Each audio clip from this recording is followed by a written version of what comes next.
Il me manquait quelque chose dans l'expérience que j'avais de la nature. Jusqu'à présent, j'étais une sorte de touriste. Je me promenais, je visitais et je rentrais à la maison. J'ai alors réalisé que j'avais besoin d'une véritable connexion avec l'environnement, de faire partie intégrante des éléments, de l'écosystème, et pas seulement d'en être qu'un témoin.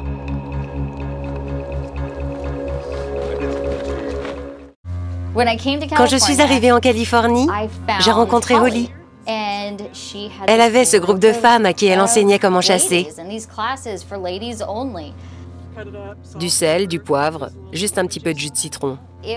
Ça m'a donné tellement envie de rencontrer ces gens. Je me suis fait tellement d'amis qui chassaient.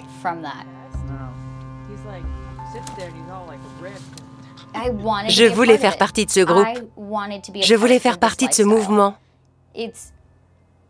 Comment expliquer? C'est si difficile. Mais je me sens tellement connectée à la nature, à la terre, à mes ancêtres en un sens. Je sais que c'est ringard, mais peu importe, je le ressens comme tel. Vous étiez végétarienne autrefois? Non, jamais. C'est Hilary qui l'a été. J'étais végane. J'étais militante végane. Je n'ai jamais été jusque-là. Jusqu'à présent, j'avais toujours vécu en ville et je n'avais jamais vu dans la chasse quelque chose de sérieux ou de valable. En fait, je n'y connaissais rien. De même pour l'agriculture. Je n'y voyais qu'un côté industriel et irrespectueux que l'homme avait envers les animaux. C'est un peu ce qu'on veut nous imposer maintenant, un modèle qui nous laisserait le choix entre deux possibilités. Soit l'élevage industriel qui fait de nous incoupables, soit le végétarisme. Les gens qui ne comprennent pas la chasse, lorsqu'ils voient quel est notre but, c'est-à-dire obtenir une nourriture saine, leur incompréhension disparaît. La première image qu'ils ont de la chasse est que la chasse, c'est uniquement tuer, et évidemment, ce n'est pas le cas. Bien sûr, on aime chasser, on aime quand la chasse est fructueuse, il faut être honnête. Mais il y a un but dans la chasse, et le voilà. Un jour, mon mari a lu un livre traitant de la consommation de viande, sur la fabrication de la viande. Il a voulu devenir végétarien. Il était si choqué. Mais il a fallu que je trouve une solution. Je ne voulais pas devenir végétarienne. J'aime la viande. Maintenant, quand je reviens de la chasse avec de la viande qui ressemble à de la viande, sans plumes ou sans fourrure, il est fou de joie. Je vois son visage s'éclairer et qui se dit « Ouh, ça va être délicieux !» Et il allume le feu, il fait chauffer une poêle. Il aime cuisiner cette viande, il aime la cuisiner et la manger.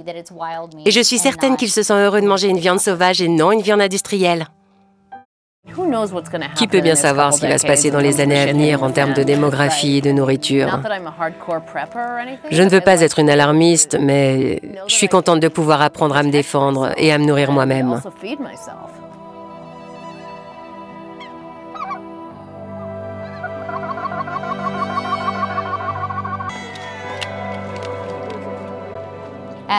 Pour l'instant, la chasse n'est qu'un mode de vie, un appoint. Elle n'est pas professionnelle. Pour quelqu'un qui voudrait obtenir l'intégralité de sa viande par ce biais-là, il faudrait travailler dur, investir de l'argent et du temps dans cette activité. Faire beaucoup de concessions.